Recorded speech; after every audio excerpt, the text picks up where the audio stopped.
The Finance Committee recommends, and I so move, that the town vote to appropriate $335,000 to fund the groundwater supply development Phase 1 project, including all incidental and related costs.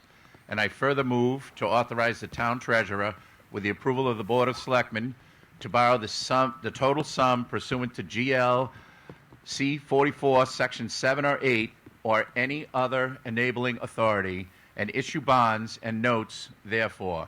And further, that any premium received by the town upon the sale of any bonds or notes approved by this vote, less any premium applied to the payment of the costs of issuance of such bonds or notes, may be applied to the payment of costs approved by this vote in accordance with Chapter 44, Section 20 of the general laws, thereby reducing the amount authorized to be borrowed to pay such costs by a like amount. This will put us further in debt. Can somebody on the Finance Committee or in the town tell me exactly how much money the town owes already? What is our debt level, including water, sewer in town? Water and sewer debt service over the next few years will go down in the water department. In '22 it goes up, and the years after that it goes down, between $60,000 and $100,000 over the coming years. I believe we're probably $40 or $50 million in debt now. I'm just looking for that number. I want to say 32 million. I don't have the numbers in front of me, and we don't have access to it from here. Do we owe about $23 million on the town hall? Mr. Jansen, I'm going to have to cut you short. Okay. Your questions have nothing to do with Article 7 per se. I need to move this discussion along. I know I've heard discussion about this before, but can't recall the answer. Is this being paid by the ratepayers or by taxation? At present, it's undetermined. It can be determined when they go out to bond. Which would be another vote at another town meeting. I take opposition to the fact that you shut down conversation about access to the funds that we are in debt. I think it's important to have access to that information. This is a town meeting.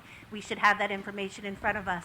What I'm hearing is that we're going to borrow this money, but we don't know what fund is going to pay for it. And I'm opposed to borrowing money and not knowing whether I'm paying for it or the water department's paying for it. When you do a borrowing authorization, there is never a commitment of who's going to do that repayment or what department will do that repayment. That happens when you do your budget appropriations, and the debt service is then voted with the annual budget. I'm opposed to that theory. It's not a theory. That's how it has to be done. Okay. With the recent downgrading by Moody's of our bond rating, is there going to be any additional expense to this borrowing?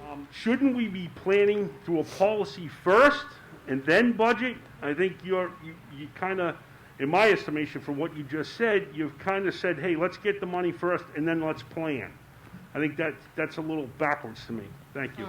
I understand this is maybe a little frustrating to the people in the western part of town and people that don't have town water. What happens is we need more water in the town of Plainville for future growth. And actually at this time, we're just looking to start the process and get a well underlined. When it comes to the actual cost and who's going to pay, we do have to set a policy. And we will be having some meetings on that to try to let people know, because if you get a big company in town and you live in the western part of town and they have water, then it's going to help everybody in town because of their tax rate. Okay, Article 7 requires a 2/3 vote. It's 50 yeas. Nays are 44. Article 7 fails.